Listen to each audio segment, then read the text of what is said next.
Come on. Let's talk about sex, baby. Let's talk about you and me. Let's talk about all the good things and the bad things that make. Abstinence is not for a lot of people. Values first over practical considerations. Faith definitely plays a role. But for some people, it may be a viable decision that they and their partner can choose. It's a little bit awkward to think about dating someone who you know wants more than you're willing to give out. It certainly comes up, and I do explain from the beginning that this is my choice, so that way there's no nasty surprise later on.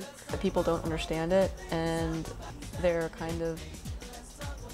Sometimes it seems like people are willing to write you off as kind of a nut job. I think that students who do want to remain abstinent feel that if they do choose to do that, they might be seen as unpopular. I mean, I've had even professors who have kind of, referenced sex as something that we should all be doing. At AU, it's a case that there has been very little done around abstinence. Openness and exchange of ideas that are supposed to be going on.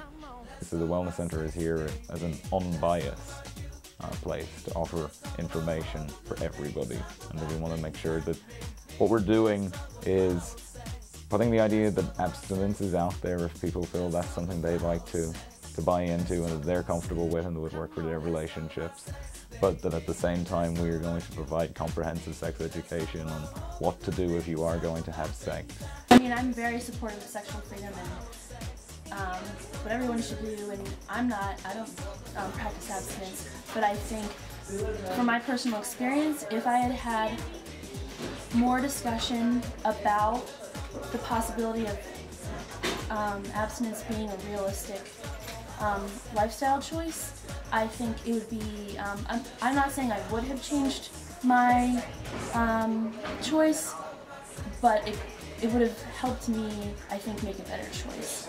It definitely helps if you have a peer group of people, however small it is, that are making the same decision and are supportive of it. I do have friends who have made that same decision that I have, so when it gets to be a little bit overwhelming and I feel very much alone, I go and see them, and I'm reminded that I'm not the only one.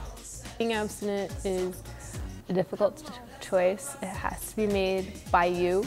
It can't be something that somebody decides for you, even though others may influence you to do it, whether it be your peers or your church or your family. Those are good influences and positive influences, but it ultimately has to be up to you. A lot of people think that more people are having sex than really are.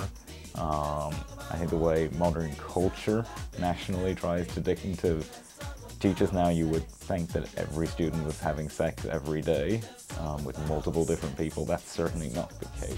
Come on. Let's talk about sex, baby.